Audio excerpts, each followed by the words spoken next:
Lucas, capítulo 15, versos del 1 al 32.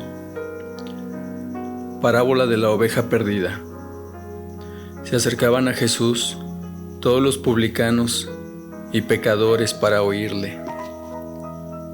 Y los fariseos y los escribas murmuraban, diciendo: Este a los pecadores recibe y con ellos come. Entonces él les refirió esta parábola, diciendo: ¿Qué hombre de vosotros, teniendo 100 ovejas, si pierde una de ellas, no deja las 99 en el desierto y va tras la que se perdió hasta encontrarla? Y cuando la encuentra, la pone sobre sus hombros gozoso.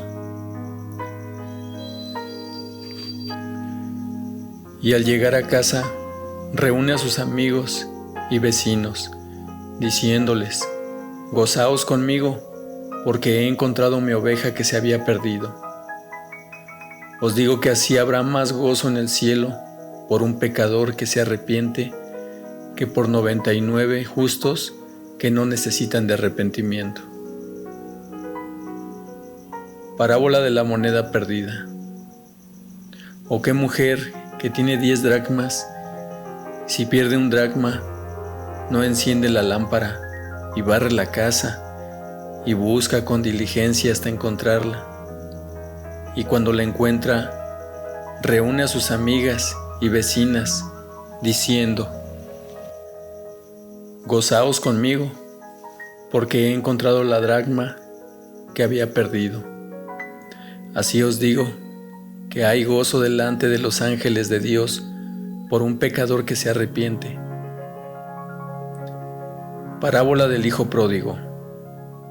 También dijo: Un hombre tenía 2 hijos, y el menor de ellos dijo a su padre: Padre, dame la parte de los bienes que me corresponde. Y les repartió los bienes. No muchos días después, juntándolo todo, el hijo menor se fue lejos a una provincia apartada, y allí desperdició sus bienes viviendo perdidamente. Y cuando todo lo hubo malgastado, vino una gran hambre en aquella provincia y comenzó a faltarle. Y fue y se arrimó a uno de los ciudadanos de aquella tierra, el cual le envió a su hacienda para que apacentase cerdos, y deseaba llenar su vientre de las algarrobas que comían los cerdos, pero nadie le daba.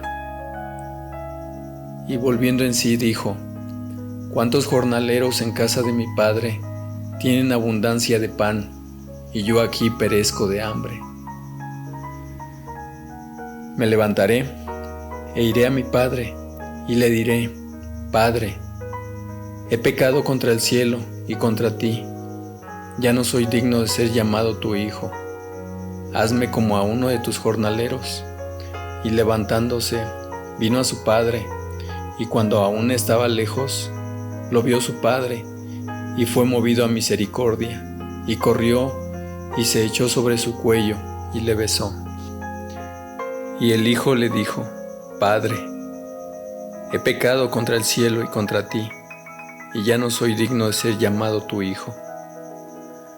Pero el padre dijo a sus siervos: Sacad el mejor vestido y vestidle, y poned un anillo en su mano y calzado en sus pies, y traed el becerro gordo y matadlo, y comamos y hagamos fiesta. Porque mi hijo muerto era y ha revivido, se había perdido y es hallado. Y comenzaron a regocijarse. Y su hijo mayor estaba en el campo, y cuando vino y llegó cerca de la casa, oyó la música y las danzas. Y llamando a uno de los criados, le preguntó qué era aquello. Él le dijo: Tu hermano ha venido, y tu padre ha hecho matar al becerro gordo, por haberle recibido bueno y sano. Entonces se enojó y no quería entrar.